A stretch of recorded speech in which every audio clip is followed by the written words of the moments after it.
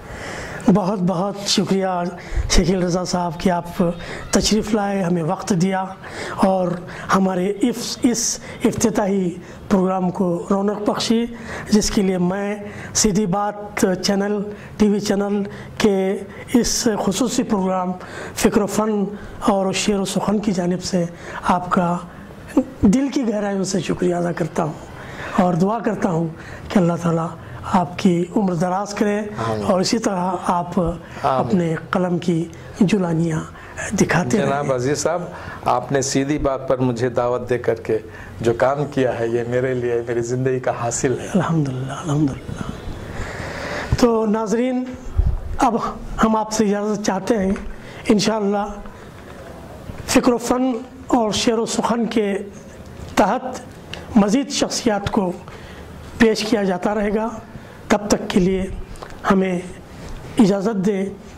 السلام علیکم ورحمۃ اللہ وبرکاتہ۔